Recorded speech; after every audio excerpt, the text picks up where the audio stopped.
You finish a book, a podcast, or a tutorial, and you feel like you've gained something. But a week later, when you try to recall the core details, the specifics have vanished. This is the result of shallow learning. You are consuming information, but you aren't retaining it.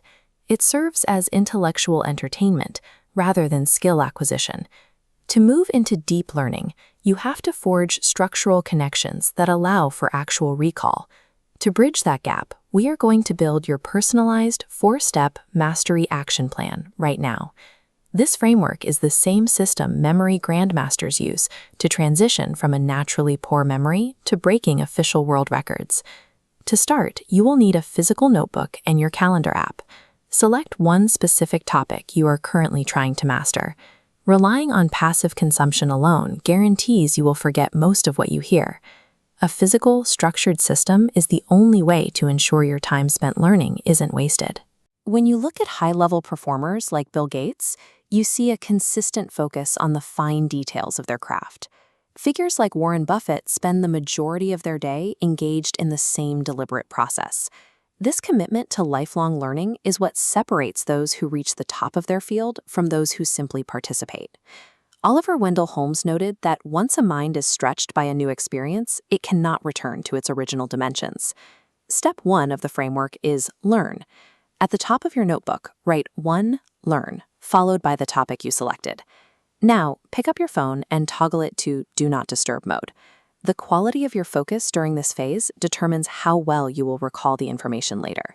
This makes single-tasking a mandatory requirement. If you multitask during the input phase, you break your momentum.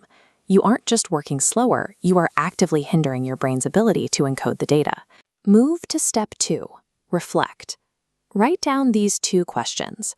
What's my biggest takeaway? And how can I use this in my life or work? This pause is where the actual learning happens. By forcing yourself to articulate what you've just heard, you trigger the process that solidifies new information in your memory.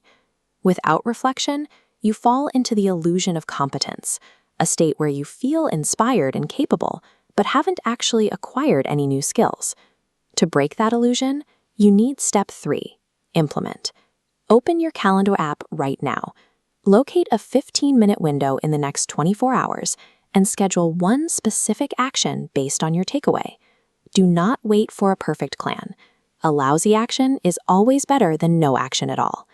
True mastery is defined by this transition, moving from the role of an observer to the role of a practitioner. Step 4 is share. Write down the name of one person you can teach this concept to before the week is over. When preparing to explain a concept to someone else, your brain pays closer attention to the initial input, looking for gaps in your understanding. To manage your time, follow the 1-to-2 ratio. If you spend 1 hour on input, or learning, you must dedicate 2 hours to output, reflecting, implementing, and sharing that knowledge. Moving from a majority input schedule to a majority output schedule is the primary engine of accelerated learning. Review your notebook. You have taken a vague interest and turned it into a scheduled, concrete battle plan. The math of skill acquisition is simple. If you don't physically use the information, you lose it. By learning faster than your peers, you acquire skills they haven't yet mastered. This creates an unfair advantage, allowing you to deliver a level of value that naturally commands higher compensation.